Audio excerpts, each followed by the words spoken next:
Warahmatullahi wabarakatuh. Perkenalkan, nama saya Anissa Dwi Putri dengan NIM 2108609. Saya akan membacakan rangkuman materi 1 sampai 11 dimulai dari materi 1 filsafat olahraga. Pengertian filsafat olahraga. Secara epistemologis, kata filsafat merupakan turunan dari bahasa Yunani, yaitu philosophia. Dan ini merupakan kata menjebuk dari philos, yang berarti cinta atau philia, yang memiliki arti persahabatan. Lalu sophos, yang memiliki arti kebijaksanaan. Filsafat tetap dipertanyakan, apakah sesungguhnya filsafat itu? Namun dari setiap jawaban yang diberikan, belum ada yang memuaskan semua orang, karena beragamnya jawaban yang muncul menimbulkan keraguan di banyak orang. Faktanya, dalam kehidupan sehari-hari, masih banyak yang tidak paham apa itu filsafat. Ini seperti rahasia mistis dan aneh. Materi 2, sejarah perkembangan filsafat. Baiklah, pada awalnya, perkembangan ilmu filsafat didasari oleh pemikiran kefilsafatan yang telah dibangun sejak abad ke-6 sebelum Masehi. Ada dua orang filsuf yang corak pemikirannya boleh dikatakan mewarnai di diskusi-diskusi filsafat sepanjang sejarah perkembangannya, yaitu Herakleitos 535 sampai 475 sebelum Masehi dan Parmenides 540 dan 475 sebelum Masehi. Secara periodisasi, filsafat barat adalah zaman kuno, zaman abad pertengahan, zaman modern, dan masa kini.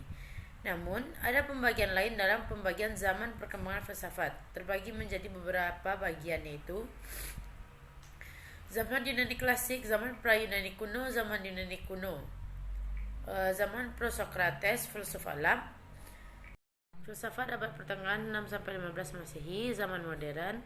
Masuk kepada materi ketiga, yaitu ontologi, epistemologi, dan aksiologi. Ontologi. Pengertian ontologi. Ontologi dalam bahasa Inggris yaitu ontologi berawal dari bahasa Yunani yaitu on, yang artinya ada, ontos, yang artinya keberadaan. Sedangkan logos berarti pemikiran. Jadi ontologi itu adalah ilmu yang membahas tentang keberadaan atau merupakan suatu ilmu yang mengenai hakikat dari segala sesuatu yang ada, baik itu berupa fisik maupun metafisik. Masuk kepada epistemologi. Pengertian epistemologi. Epistemologi disebut juga sebagai teori pengetahuan. Secara etimologis, epistemologi berasal dari bahasa Yunani yaitu episteme, yang berarti pengetahuan, dan logos yang berarti ilmu atau pengetahuan sistematik.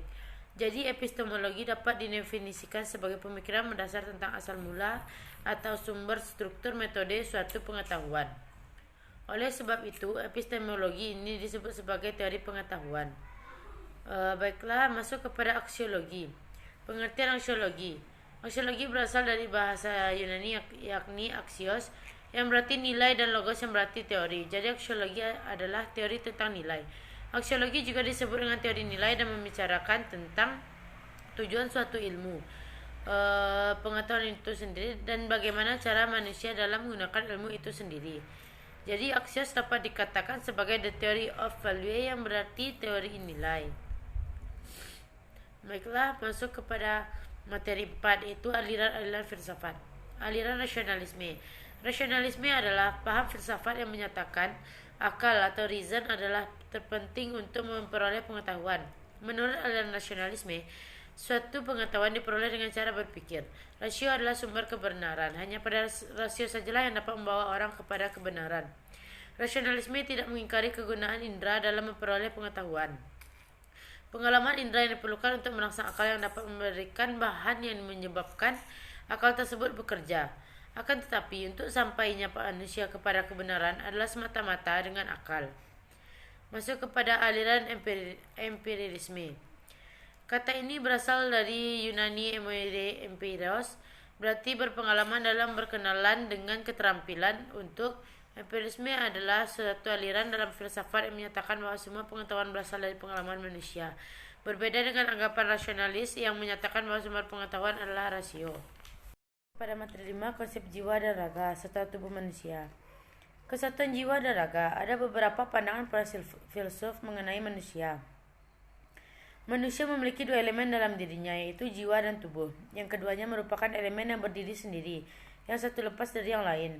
Jiwa berada di dalam tubuh layaknya dalam sebuah penjara, seperti yang diungkapkan oleh Plato 428 sampai 348 sebelum Masehi, bahwa tubuh adalah musuh jiwa karena tubuh penuh dengan berbagai kejahatan dan jiwa berada dalam tubuh yang sedemikian itu. Maka tubuh merupakan penjara jiwa. Menurut pemikiran Plato, jiwa manusia terdiri dari 3 bagian, yaitu nous, akal, tumor semangat, epitumia, dan nafsu. Karena pengaruh nafsu, jiwa manusia terpenjara dalam tubuh. Hanya kematian yang akan melepaskan jiwa dari belenggu tersebut. Lalu Demokritos 460 sampai 370 mengajarkan bahwa manusia adalah materi. Tubuh manusia. Manusia adalah tubuh sekaligus jiwa. Jika tubuh tanpa jiwa itu bukanlah manusia, melainkan hanya sebuah mesin biologis. Buatan manusia dalam hal ini halnya seperti robot. Tetapi tubuh manusia juga tidak bisa menjadi manusia, melainkan hanya sebatas material yang mengambang tanpa dasar. 6. Filsafat pendidikan. Filsafat pendidikan mengandung 2 pengertian yang berbeda, yaitu filsafat dan filsafat pendidikan. Filsafat terdiri dari 2 kata, yaitu philos dan sophos. Philos artinya suka dan sophos artinya kebijaksanaan. Filsafat adalah filsafat pandangan tentang dunia dan alam yang dinyatakan secara teori.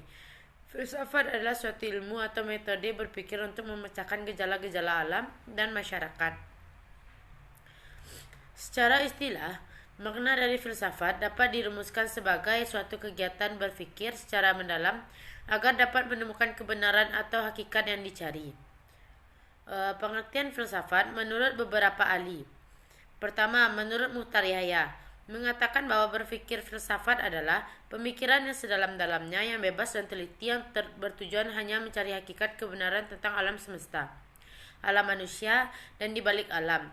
Kedua, Sugardo Purwakarya juga mengatakan bahwa filsafat adalah ilmu yang mencari sebab musabab yang sedalam-dalamnya bagi segala sesuatu berdasarkan pikiran belaka. Yang ketiga, sementara Imam Barnabib menyatakan bahwa filsafat diartikan sebagai ilmu yang berusaha untuk memahami segala hal yang timbul di dalam keseluruhan lingkup pengalaman manusia. Dari 7. Play and Games. Latar belakang. Kajian filsafat olahraga didasarkan pada 3 konsep bermain, yaitu konsep bermain, play, konsep permainan games, dan olahraga sport. Ketiganya memiliki arti dan aktivitas yang berbeda. Bermain, play, adalah bentuk kegiatan yang tidak produktif, yang tujuannya adalah memberikan kesenangan pada diri sendiri. Permainan yang diorganisir disebut games. Olahraga sport sebagai bentuk aktivitas bermain yang diorganisasikan sedemikian rupa dengan seperangkat peraturan dan pertandingan dengan menggunakan tolak ukur keterampilan fisik pelakunya. Dalam bermain tidak terdapat etika tertentu, karena bermain tidak melihat sisi religius dan bentuk permainan, karena tidak ada aturan dalam hal religius dalam bentuk permainan. Pendidikan etika di sini yang membentuk manusia yang baik dan kritis, sehingga proses pembelajarannya lebih bersifat mengembangkan daya pikir kritis dengan mengamati realitas kehidupan. Materi 8. Relasi play, games, and sport. Pengertian play. Dalam Kamus Besar Bahasa Indonesia, main merupakan aktivitas yang dilakukan dengan senang hati, di mana dapat menggunakan alat atau tidak menggunakan alat. Permainan play ialah sesuatu perbuatan ataupun aktivitas sukarela yang dilakukan dalam batas-batas ruang serta waktu tertentu yang telah diresmikan bagi ketentuan yang sudah diterima secara sukarela, tetapi mengikat seluruhnya dengan tujuan dalam dirinya, diringi oleh perasaan tegang serta gembira serta pemahaman. Bermain play memiliki watak esensial, merupakan kegiatan buat hiburan, tidak dipertandingkan. Pengertian games. Game berasal dari bahasa Inggris yang mempunyai makna dasar permainan. Permainan dalam arti ini menuju pada pengertian kelincahan intelektual atau intellectual playability. Game juga dapat diartikan sebagai arena keputusan serta aksi pemainnya. Ada target-target yang ingin dicapai di pemainnya. Kelincahan intelektual pada tingkat tertentu adalah ukuran sejauh mana game itu menarik untuk dimainkan secara maksimal. Pada awal mulanya, game mempunyai ciri khas dengan permainan anak-anak. Kini kita selalu berpikir game adalah suatu aktivitas yang dilakukan anak-anak yang bisa membuat hati menjadi senang. Dengan artian lain, sebagai bentuk aktivitas yang membutuhkan pemikiran, kelincahan intelektual serta pencapaian terhadap target tertentu dapat dikatakan sebagai game. Materi 9. Dualisme olahraga. Pengertian dualisme. Dualisme adalah konsep filsafat yang menyatakan ada dua substansi dalam pandangan tentang hubungan antara jiwa dan raga. Dualisme mengklaim bahwa fenomena mental adalah entitas non-fisik. Gagasan tentang dualisme jiwa dan raga berasal setidaknya sejak zaman Plato dan Aristoteles dan berhubungan dengan spekulasi tentang Plato dan Aristoteles berpendapat dengan alasan berbeda bahwa kecerdasan seseorang, bagian dari budi atau jiwa, tidak bisa diidentifikasikan atau dijelaskan dengan fisik. Versi dari dualisme yang dikenal secara umum diterapkan oleh René Descartes yang berpendapat bahwa budi adalah substansi non-fisik. Descartes adalah yang pertama kali mengidentifikasi dengan jelas budi dengan kesadaran, membedakannya dengan otak sebagai tempat kecerdasan, sehingga dia adalah yang pertama merumuskan permasalahan jiwa-jiwa dalam bentuknya yang ada sekarang. Dari 10 estetika dalam olahraga.